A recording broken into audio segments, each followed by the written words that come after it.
seat for doubles. I think it's always helpful when you're trying to learn a new lift to actually make sure that the top knows her part and her position and what she's doing before you actually start lifting, because then you don't wear the base out while you're still trying to learn the tops part. In terms of position, the arch of the right foot kind of naturally fits like into the left knee.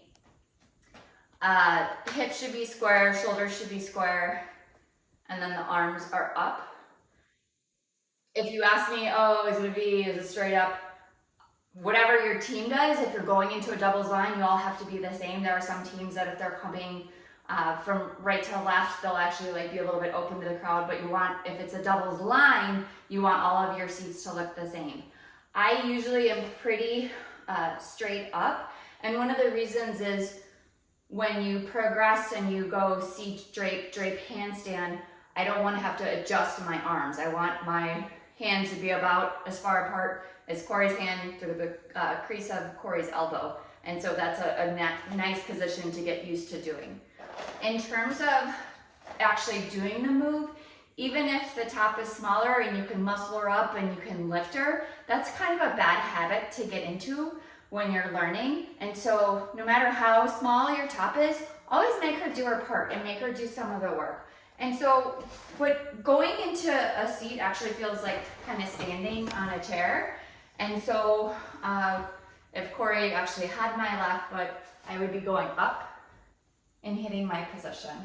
And you can practice that actually on a chair because that's what it should feel like. Okay, we'll have Kim climb up and then I'll go through the process of lifting as we do the lift. So to start in a normal shoulder start position, I'll grab the top of her thigh. Some people like to grab hands, but I prefer to grab the top of the thigh. I feel like I have more stability grabbing Kim's thigh, and I can press her foot into my thigh for her to stand on and hold her stable here. I'll take her foot and place it in the center of my chest, and then my other hand underneath her butt, and then when I say ready and up, so ready and up, she'll go up. Now notice I'm trying to keep her leg straight up and down as we go. If I put my hand over my right shoulder, she's very crooked. So I want to keep her centered, and I can see that in her hips when she's straight up and down. Most of the weight that I'm holding is on my chest with my bottom hand. You see how I could take my hand away and down? And I get her toes caught in her shirt sometimes. We'll do that again from the side so you can see about how the angle is front and back. And when I'm standing on his thigh, my right knee is actually pretty straight because I don't want to have to do a single leg squat. And my left hand is on his right shoulder. My right hand is sort of following the line of the toe rope.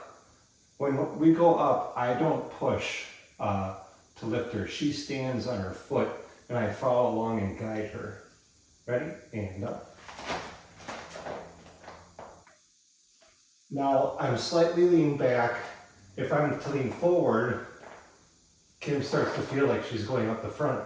If I lean way back and have my head behind or my hand behind my head, it gets very hard to hold her. But right here in the middle, very comfortable. Go. Okay, today we're going to talk about how to do a double step up. Shelly is going to demonstrate the position. If you happen to be a swiveler, I think it feels a lot like doing a front swan. So, do you want to use me? Sure. Okay. So you'll notice her leg is in turnout, so her kneecap is towards the audience. Her male partner is skiing in that direction, and she's smiling and looking at the crowd. And this hand is at about the same level as her foot. You can stand up. Okay. When we watch Southern Regionals, you'll see some partners like reaching down and in order to get their leg higher, but most of the judges are trained in Wisconsin, and they're trained to look for that smile shape where the hand and the foot are about the same height. The reason we think that's the best way to learn is if you get in the habit of reaching down to your partner for like the tic-tac and other moves as you progress, you're never going to be able to table spin until you break that habit and stop reaching down towards your partner. Okay, so here we're going to talk about how your hands should be on your partner. I can use Shelly because Kim's going to stand over there. Maybe she'll chip in. Your left hand, which will be your bottom hand, you have your thumb facing towards the boat, and the back side of your hand or the forehand of your hand towards you. Your partner's foot will be centered in the middle of your hand, and you'll have a somewhat firm grasp, but not crushing your foot. Your right hand will be also thumb facing forward with the heel of your hand facing when you're up behind you. And then you see right where her leg creases here, you want the web of your thumb right down inside there, and you can feel her hip bone right there, and you want that right in the web of your hand. Okay, and then here we're going to start like we're riding on shoulders, and then Cord here is going to tell Shelly that he's ready to set up. So what he's going to do is his hand is on her foot like it was before. I'm going to move this just a hair. So his thumb is actually wrapped around underneath her foot, and then the heel of his hand is towards her toes. This hand here is just like it was when we're on the ground, but up over his head or over his shoulder. And you can see how his arm is bent. And then Shelly actually reaches down and places her hand on Cord's shoulder to help her get a little boost going upward. This foot, like Kim had said before, this leg is in turnout and out straight and up high. And then when she goes up, she doesn't want to bend it or let it drop down to the water or to the ground. She wants to keep it up as she's going up. And then I'm the spotter. The spotter for a step up should be kind of behind and over to the right, because this is where if you're going to lose the partner, they usually land. And then whenever you guys are ready. Ready. 1, 2, down, up. And then you'll notice that Cord's upper arm is just slightly facing forward.